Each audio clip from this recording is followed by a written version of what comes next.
West Bank में तो हम फिर भी खुशहाली देखते हैं थोड़ा, है ना, गजा के मुकाबले। वहाँ व्यवस्था क्या चल रही है, वो व्यवस्था यहाँ लागू क्यों नहीं हो सकती गजा में?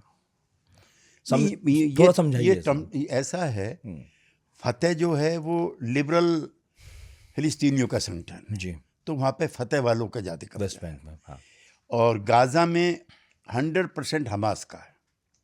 यद्यपि दिखाने के लिए वहाँ जो राष्ट्रपति है वो है फतह का, लेकिन 100 और वो रेजिस्टेंस भी करते हैं। उस मामले में जो हमास से जुड़े हुए लोग हैं वो आर्म स्ट्रगल के अलावा कोई रास्ता नहीं मानते हैं टू नेशन का।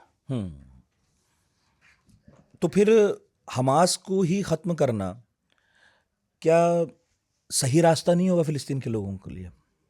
कि एक ऐसा संगठन जो लगातार युद्ध में रहता है, उन्हें भी युद्ध में झोंक देता है, उसे देखिए, खत्म अमेरिका करके की उसके मुकाबले तुलनात्मक रूप से थोड़ा अमेरिका के और इजराइल की जातियां इतनी हैं, जिसका मैंने अभी आपको उल्लेख किया कि उसके बाद उनकी आस्था हमास में हो गई है। और इजराइल की भी ये हालत है कि इजराइल का कर्ज जो है जीडीपी का 62% है। वहाँ भी लगातार बहुत युद्ध बुरा में हाल होने है। की वजह से इजराइल पर भी कर्ज बढ़ रहा है। अब वहाँ ऐसे की जो सिविल सोसाइटी है वो भी नेतन्याहू के खिलाफ इस मामले में हो तो रही है धीरे धीरे। कोर्ट ने भी उसको कन्विक्ट किया हुआ है और वो माइनॉरिटी में भी है।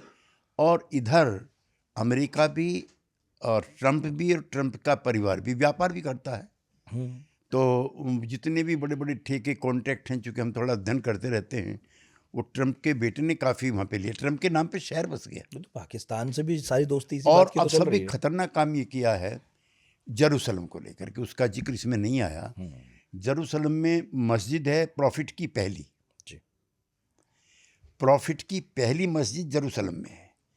और जब वो चलते हैं डिवाइन के लिए जाते हैं तो इसी मस्जिद से होके जाते हैं। तो दुनिया भर के जो मुसलमान हैं, मोर देन मक्का मदीना, उसको मानते हैं। वहीं पे यहूदियों का भी है, वहीं पे क्रिश्चियंस का भी है।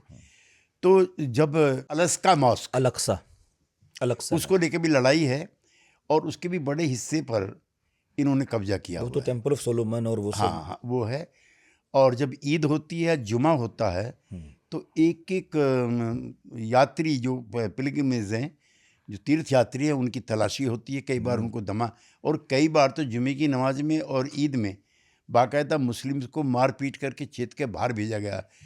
और एक शरारत के तहत बेंजामिन ने क्या किया कि पहले तेल अवीव थी कैपिटल, अब तेल अवीव नहीं है, अब जेरूसलम हो गई है, चिढ़ाने के लिए। ट्रंप भी तो पिछले टेन्योर में दूतावास इधर ले आए थे जेरूसलम। हाँ, वो भी ले आए थे तेल अवीव से। जो पहला तो वही काम हुआ था कि तेल अवीव से हटा करके दूतावास जेरूसलम में किया गया था, जबकि जेरूसलम के बारे में यूएन का रेजोल्यूशन है।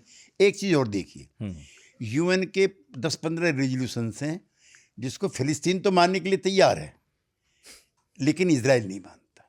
जो ट्रंप ने भी जिस पे साइन किए हुए हैं, इजराइल उसको भी नहीं मानता। तो वहाँ जो एनिमिटी है, हैट्रेड है, वो बहुत ज़्यादा हो गई है। और अब अरब वर्ल्ड कंट्रीज़ में अलस्का मॉस्क को लेकर के भी सॉलिडरिटी एक्सप्रेस की जा रही है। आने वाले समय में ये धर्म युद्ध में बदल जाए तो आश्चर्य नहीं।